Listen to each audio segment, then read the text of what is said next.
Today's video is really different from what we usually do. Like, y'all have seen me make my matcha many times on vlogs or in my reels or on my stories, but today I'm gonna teach you the right way to do it and the right way to actually make the best matcha at home, like literally better than cafes outside. I'm gonna thank me, and this is so easy, and yeah, let's get into it. I'm gonna teach you all the basics and literally everything you need to know about how to make a good matcha, and you're gonna thank me later once you try this at home. I assure you, you're gonna love it.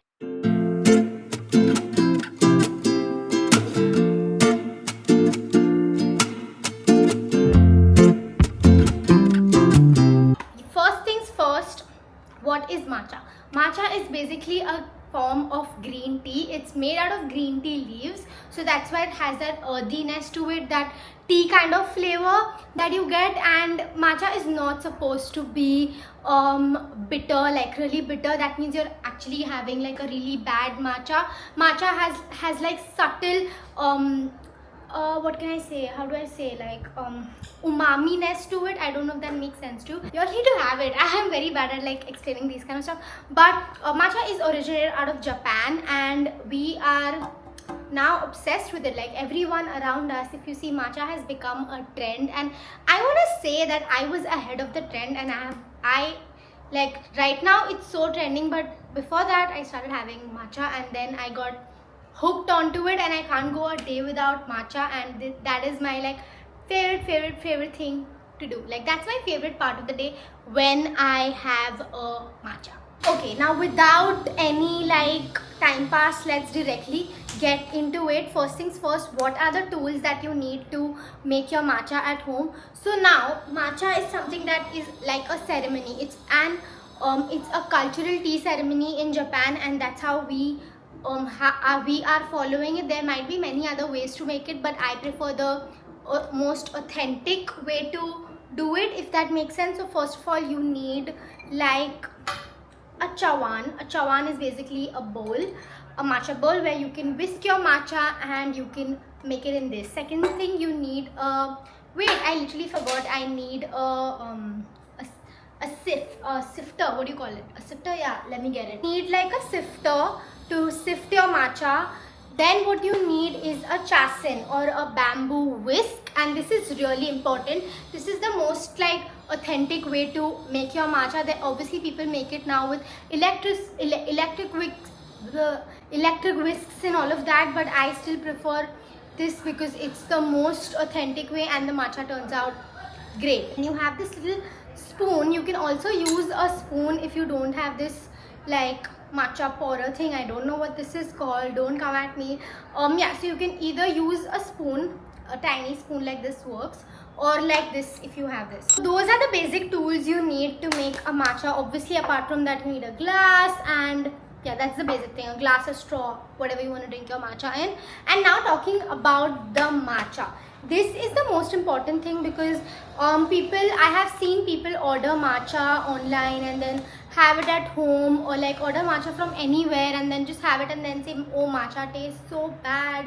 This is not it. Like matcha is actually so bad. This is not how it should be. It's bitter, it's this, that, because you're not ordering the right quality of matcha. Like the highest quality matcha is something, especially when you're having it in your lattes or your drinks, you need the most highest quality of matcha, and not every brand is giving you that. There are two grades. There are ceremonial grade and culinary grade. If you're getting culinary grade for your matcha, that is not it. Culinary grade is basically used for like baking and food and stuff like that, and it's not the best quality for your drinks, and that's why your matcha might look like a very dull green or like a very pale green, if that makes sense.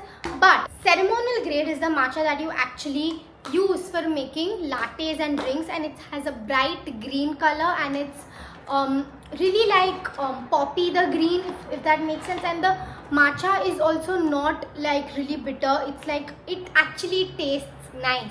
It has a subtle sweetness to it, and in the end, ceremonial grade also, if it's like the first harvest, if it's written on the brand, like it says first harvest, and that's the highest quality of matcha. And yeah, you can get that, though that's the best kind of matcha to get for your house and to make matcha at home. I will suggest you a few names. I personally love Glow Glossary. This is my matcha that I use almost every day. This is my favorite matcha. Another, also this is not sponsored. There are a few other brands that also do matcha really well in India, and that is obviously Glow Glossary, then there's Noon, there's Mezame, there's Ilim, and there's Baimudan. I think these are the ones that are really popular, and people really like that matcha because it's ceremonial grade. And I'm just gonna show it to you.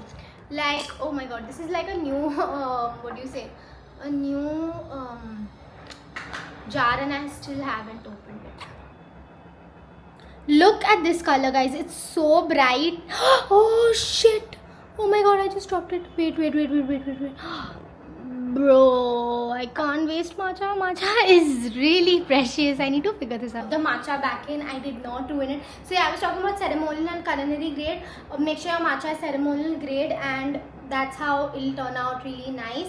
Now let's get into making it. I've spoken about the tools, I've spoken about the matcha powder, I've spoken about what all you need, blah blah blah.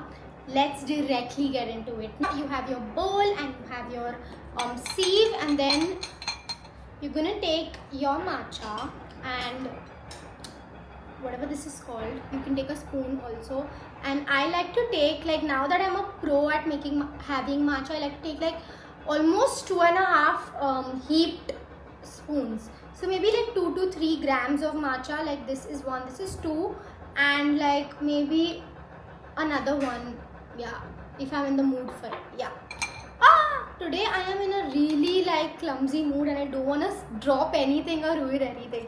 Okay, once you've done that, sieve your matcha. So this is very important because normally when you use an electric wick, what am I saying? Normally if you just pour the matcha directly into the bowl and like have it, then you'll get little clumps in your matcha or like grains, and that is not a really nice way to consume your matcha. Like you will not feel good, like you will get those pieces in your mouth, and that's not nice. Like if you're having a drink, you want it to be like subtle and fun and like very smooth. Basically you want your matcha to be smooth, so that's why you sift it in like this.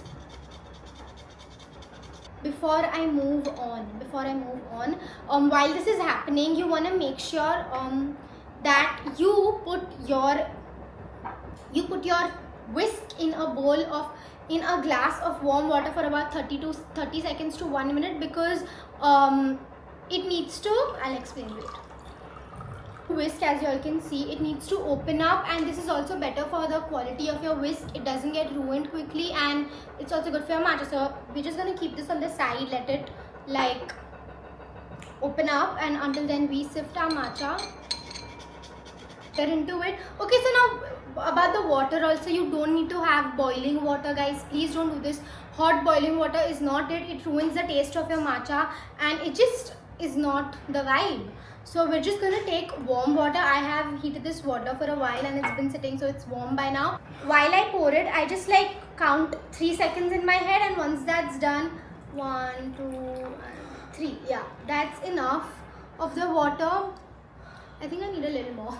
I'm really unsure with the water, guys, but I'm still improving. So yeah, now you have your water inside your bowl. Now by this time the whisk has also opened up, and now you just whisk it up. Whisking it is very important, and there's a way to do this also. Let me just show you all. When you're whisking it, you don't want to go round and round. You want to go like a W or an M motion. In the starting you can go round and round just to collect all the bits of matcha, but then once you begin, just go in a W or a V motion. That really helps to froth it up and give it like a good like mix. My most favorite part of the whole matcha making process. If you want it smooth also, you can like smoothen out all the bubbles.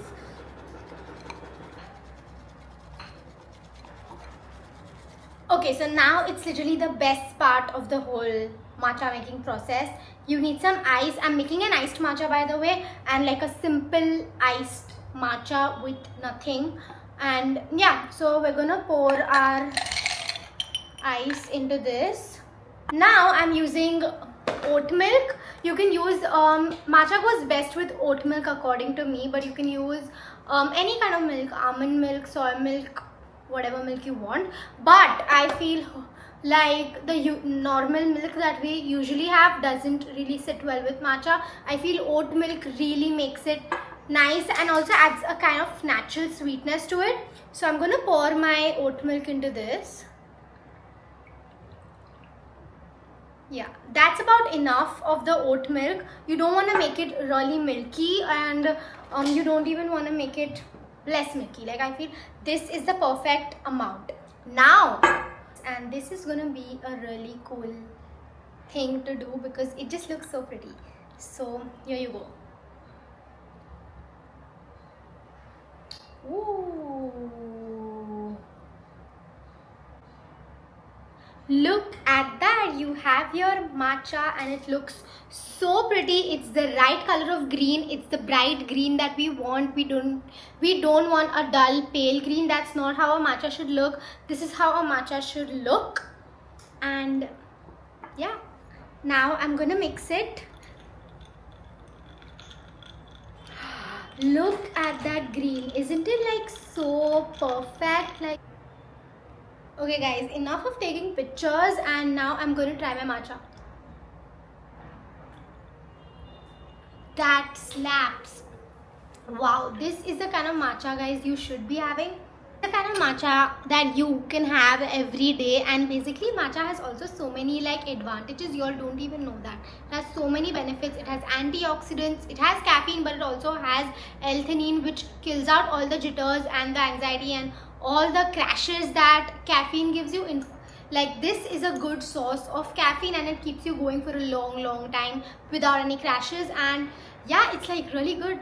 It is really good for your like daily healthy drink, and also a substitute for coffee. I'm not telling you to substitute your coffee, but once in a while you can always have this if you're not getting used to the coffee. I don't hate coffee, but coffee gives me anxiety at times and also my stomach feels weird, but matcha has never done that to me, and that's why I am so loyal to this drink. You can always add some form of sweetener to your matcha, maybe maple syrup, honey, vanilla.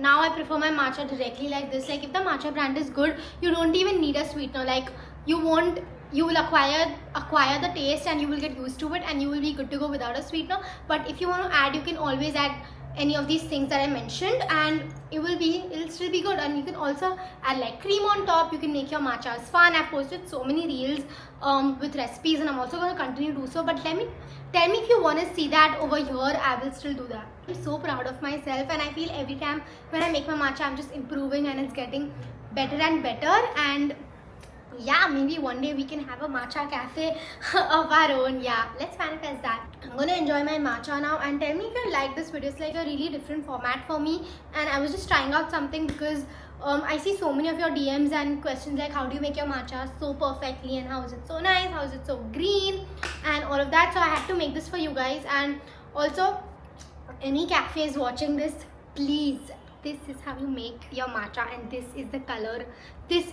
of your matcha, and it has to be like creamy and smooth and not bitter and not dull.